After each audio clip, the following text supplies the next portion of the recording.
Queridos hermanos,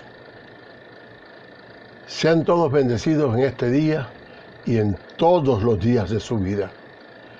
Soy Jesús Géliga Torres, instructor de Escuela Bíblica de la Iglesia Presbiteriana del Barrio Higüey en Aguadilla, Puerto Rico.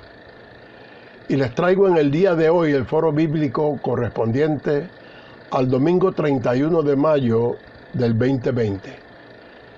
Foro que está fundamentado en los versos bíblicos del libro del profeta Oseas. Los versos que estudiaremos se encuentran en los capítulos 11 y 12 de ese libro.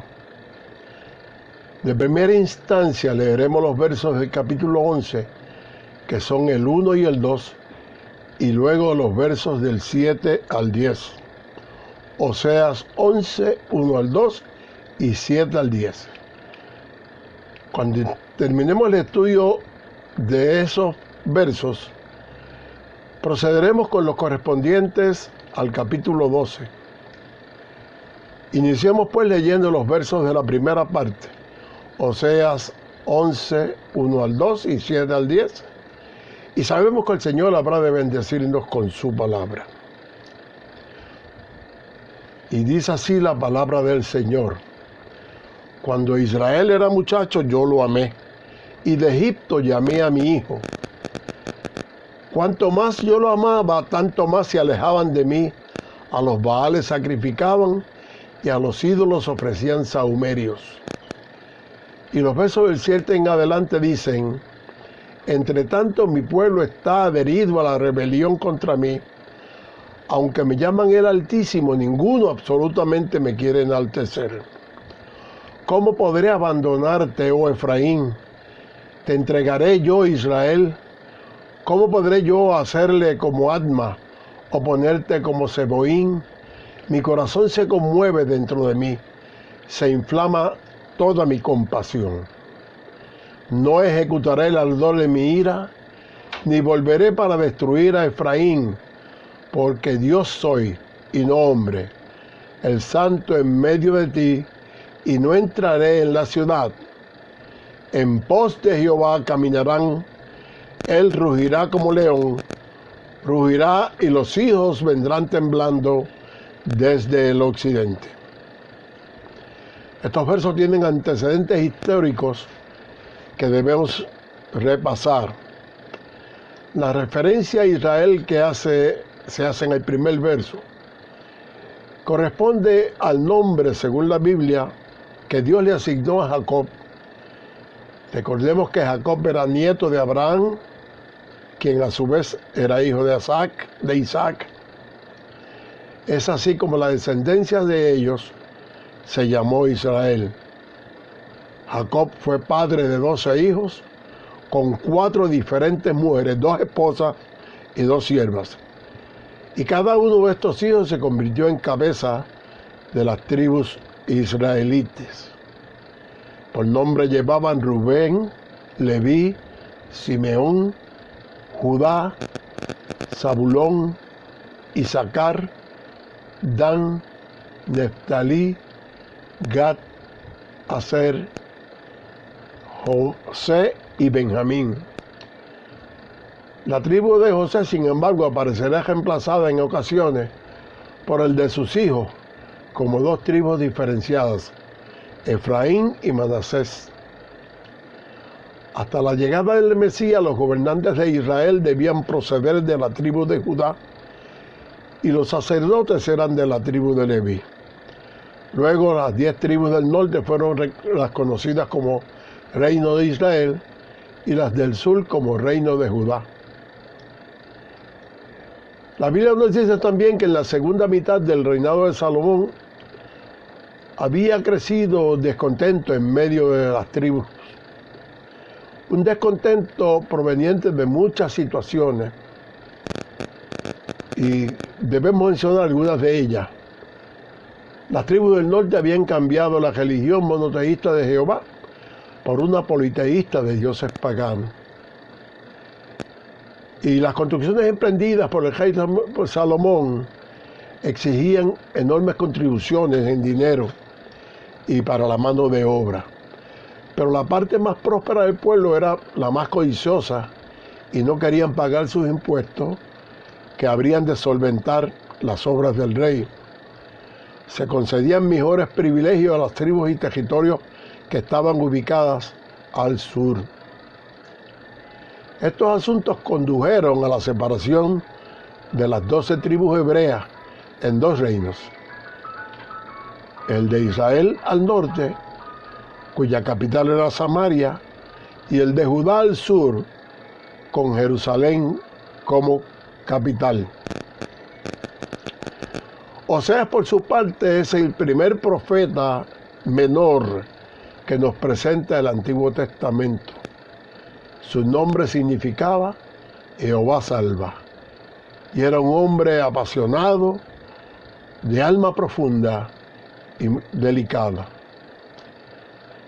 La Biblia nos dice que el mismo Dios le ordenó que se casase con Gomer, que ejercía el oficio de prostituta.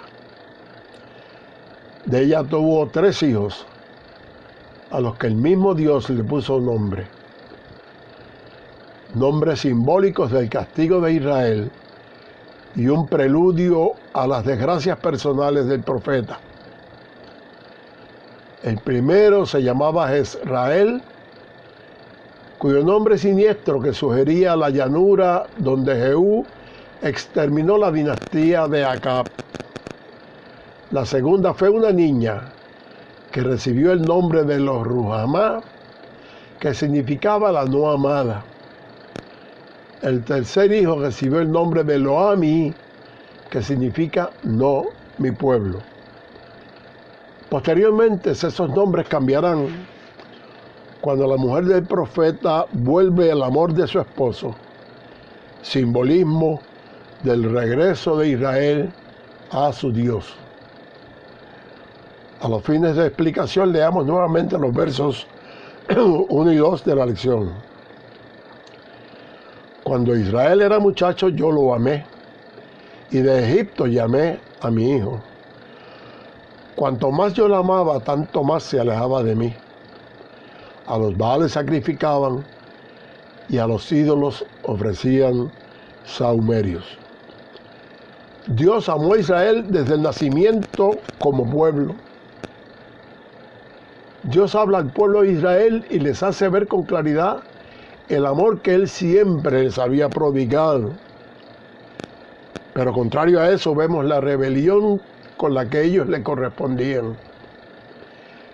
Israel había salido de la cautividad en Egipto y Dios les había llegado para que permanecieran fiel a Él. Pero la dureza de corazón de ellos había interferido con los propósitos de Dios. Para el profeta Oseas, por su lado, la historia de Israel había comenzado con el éxodo desde Egipto y presentaba ese periodo como el tiempo ideal entre las relaciones de Dios y su pueblo. Oseas es el primer profeta que subraya que la motivación de toda la historia de Israel es el amor paternal de Dios hacia ellos. Así que tratando Dios a Israel como su hijo, les reconoce una dignidad real y sabia. El capítulo 2 de Mateo, el verso 16, dice por boca de Dios de Israel: cuanto más los amaba, más se alejaban de mí. Ofrecían sacrificio a los Baales e incienso a los ídolos. Este versículo presenta la historia de Israel como una historia de decepciones. Al parecer, desde el principio, los cultos cananeos ejercieron una fascinante atracción sobre el pueblo de Israel. El verso 7 dice: entre tanto mi pueblo está adherido a la rebelión contra mí. Aunque me llaman Altísimo, ninguno absolutamente me quiere enaltecer. A pesar de una ferviente descripción del amor paterno en los versos iniciales, El profeta insiste en la infidelidad de Israel en relación a la alianza de Dios con ellos. Israel se niega a buscar a Dios y busca su protección en doctrinas egipcias. Se abandonan a los ídolos. Mientras tanto, los Baales guardan silencio, que contrasta con los cuidados paternales de Dios hacia ellos. El verso 8 nos dice: ¿cómo podré abandonarte, oh Efraín? ¿Te entregaré yo, Israel? ¿Cómo podré yo hacerte como Adma o ponerte como Seboín? Mi corazón se conmueve dentro de mí, se inflama toda mi compasión. Este verso parece mostrar un cambio en los sentimientos divinos, pero pese a ese cambio y a la terrible actitud de Israel, se pone en evidencia la infinita misericordia de Dios, que trasciende a toda posible inteligencia humana. Pese a la actitud de Israel, Dios no tiene el menor deseo de destruir a su pueblo. No desea abandonarlo. Dios no ejerce la severidad con la que merecía ser tratado Israel. Y por lo contrario, esa potencial severidad la transforma en misericordia y la impone sobre la cólera. Leamos los versos finales de este capítulo 11, los versos 9 y 10. Y dicen así: no ejecutaré el ardor de mi ira, ni volveré a destruir a Efraín, porque Dios soy y no hombre, el santo en medio de ti, y no entraré en la ciudad. En pos de Jehová caminarán, él rugirá como león, rugirá y los hijos vendrán temblando desde el occidente. Dios no actúa por impulso ciego o irracional como hacemos los hombres. Dios no está sometido a pasiones caprichosas. Una vez Dios escoge a Israel como hijo, no le niega su amor y no lo destruirá. Cuando dice soy Dios, no hombre, evidencia que Él es santo y bueno y que está libre de sentimientos de venganza o de rencor. Toda la historia de Israel y de la salvación es una proyección en el tiempo de la ternura divina. El verso 10 alude al nuevo destierro que vendrá después de la destrucción de Samaria. El tiempo de los reyes en Samaria se caracterizó por idolatría, asesinatos, conspiraciones, guerras y muerte. A consecuencia de esto, Samaria, el reino del norte, fue eventualmente sitiada por los asirios en el año 274 a.C. y durante 3 años estuvo asediada hasta que sus defensas cayeron y fue conquistada por sus atacantes. Iniciemos la segunda parte de la lección leyendo Oseas 12, primero los versos 1 y 2 y luego los versos del 6 al 14. Los versos 1 y 2 nos dicen: Efraín se apacienta de viento y sigue al solano. Mentira y destrucción alimenta continuamente, porque hicieron pacto con los asirios y el aceite se lleva a Egipto.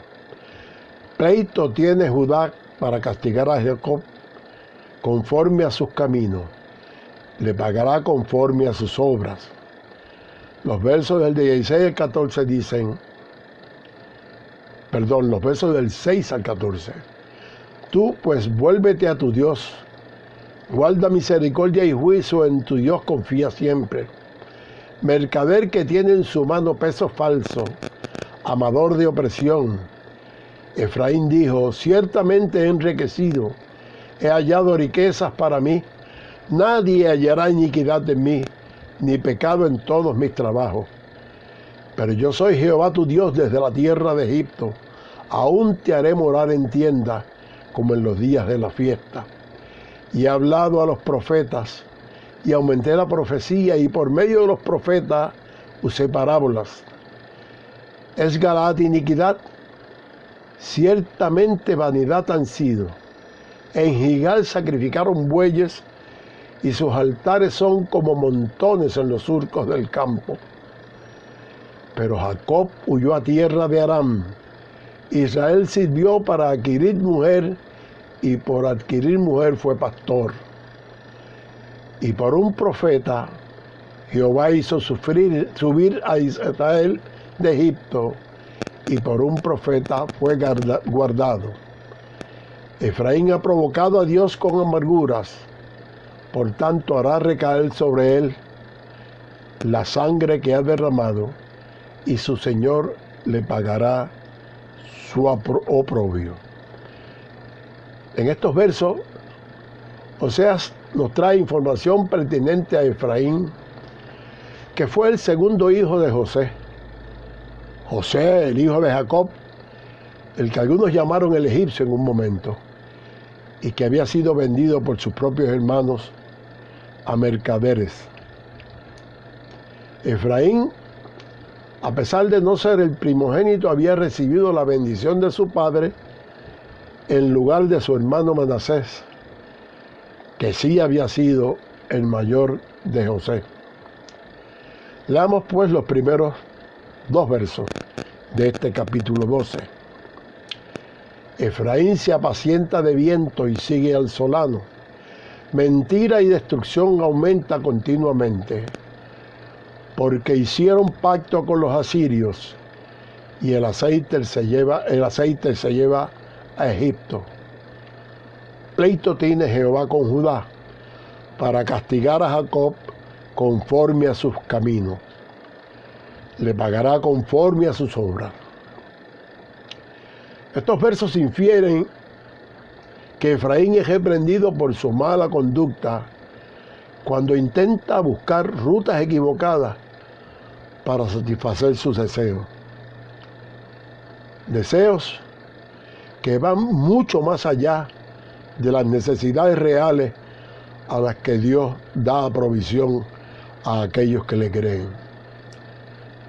Dios se vale de profetas, de visiones y de similitudes para guiar a su pueblo. Pero muchos solo buscan riquezas y no confían en el Padre. Por estas razones Efraín ha irritado amargamente a Dios. Los versos 6 y 7 dicen: Tú, pues, vuélvete a tu Dios, guarda misericordia y juicio, y en tu Dios confía siempre. Mercader que tiene en su mano peso falso, amador de opresión. El amor y la justicia son los cuales Oseas quería que su pueblo viviera. Son fundamentos del carácter de Dios. Son esenciales para sus seguidores, pero para los hombres no son fáciles de mantener en justo equilibrio. Algunas personas son tan amorosas que aceptan sin gran preocupación las malas acciones de los demás. Otras son tan extremadamente rectas que se olvidan totalmente de la misericordia. Cuando el amor no está acompañado por la justicia, permite que las personas prevalezcan en sus pecados. La justicia, por su parte, si no tiene amor, separa a la gente de Dios, al igual que la iglesia de Oseas y la iglesia de hoy debe mantenerse en ambos fundamentos, el amor y la justicia. El verso 7 nos dice: mercader que tiene en su mano peso falso, refiriéndose a los comerciantes deshonestos, con la implicación de que Dios no aprueba la falta de honradez en los negocios. Efraín dijo: ciertamente he hallado riquezas para mí. Nadie hallará iniquidad en mí, ni pecado en todos mis trabajos.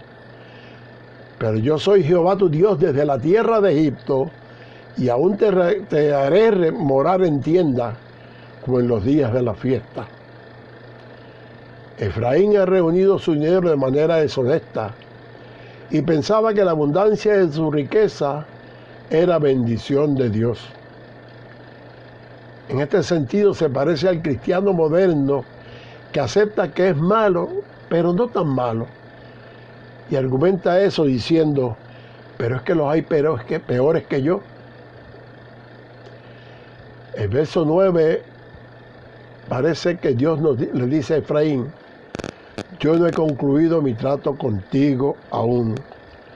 No te abandonaré pese a tu comportamiento. Pero Efraín sigue siendo tan corrupto como cualquier comerciante pagano. En gran sentido, una buena parte del pueblo de Israel disfrutaba de una prosperidad financiera y de buenas casas, pero esa prosperidad tenía manos muy sucias. Dios quiere ayudar a su pueblo y emite juicio, y nuevamente les llevará hacia el exilio y a humildes tiendas de nuevo.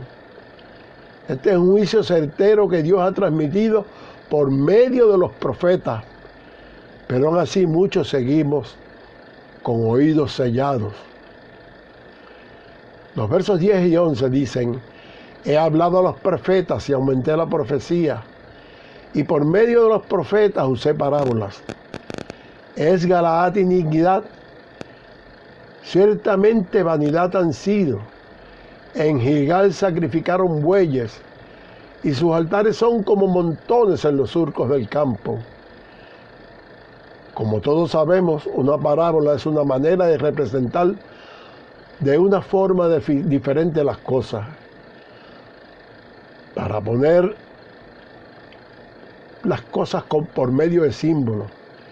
Y Dios comunica sus verdades, sus misterios, a los hijos del reino a través de parábolas, tratando de que todos entiendan con claridad. Dios le ha hablado por boca de los profetas, usando para ello las profecías y por supuesto las parábolas. El verso 12 pregunta: ¿es Galaad iniquidad? Entendiendo que por iniquidad decimos que es un gran sentido de maldad, de perversidad, de abuso, de gran injusticia. Es decir, todo acto contrario a la moral, la justicia y la verdadera religión. Y Galaad en ese tiempo era lo que se conocía como Transjordania, y fue el lugar donde Jacob hizo pacto con su tío suegro Labán, levantando piedras de testimonio en dicho lugar. Galaad era un lugar donde se debería haber un bálsamo para curar las heridas, pero también se había convertido en un lugar de pecado. Los versos del 12 al 13 nos dicen: pero Jacob huyó a tierra de Aram. Israel sirvió para adquirir mujer, y por adquirir mujer fue pastor. Y por un profeta Jehová hizo subir a Israel de Egipto, y por un profeta fue guardado. Estos versos evocan la bondad de Dios en el pasado de su pueblo. Oseas aprovecha la oportunidad para recordar el origen humilde de ellos. Les recuerda que Jacob vivió como refugiado y tuvo que pastorear ovejas para poder recibir a su mujer. Luego sus descendientes tuvieron que servir a los egipcios hasta que Dios los sacó de allí y los protegió por medio de su profeta Moisés. Todas estas cosas fortalecen el concepto de que el más grande amor que el mundo jamás ha conocido es el amor de Dios. Por abnegado que sea el amor humano de una madre, de un padre, de nuestros hermanos, nunca es tan sacrificado como el amor de Dios. El amor de Dios es más que puro sentimiento, es entrega, es sacrificio, es dedicación, perdón, corrección y muchas cosas más. Distinto al ser humano, que es egoísta por naturaleza. La rebelión contra Dios no es una guerra armada, sino una toma de nuestras propias decisiones sin tener en cuenta lo que Dios nos ha revelado en su palabra. Tenemos que vencer cada día cualquier indicio de rebelión en nuestro diario vivir. Dios no es como el hombre, no busca el desquite, no toma represalias, no guarda odio, no busca la oportunidad de vengarse. Dios es amor y justicia perfectos, dos cualidades que se expresan con perfección en la cruz del Calvario. Zacarías 1:3 dice: volveos a mí, dice Jehová de los ejércitos, y yo me volveré a vosotros. Que el Señor les bendiga. Oremos. Dios de amor, Dios de justicia, Dios de inconmensurable bondad, acudimos a ti en este día, clamando por las promesas que tú has hecho a tu pueblo y a toda la humanidad que sigue tus pasos. Más que nunca, Señor, nos asimos a esas promesas. Estamos atravesando el valle de sombras. Solo tú podrás guiarnos. Te pedimos que así lo hagas, por los méritos de Cristo. Amén.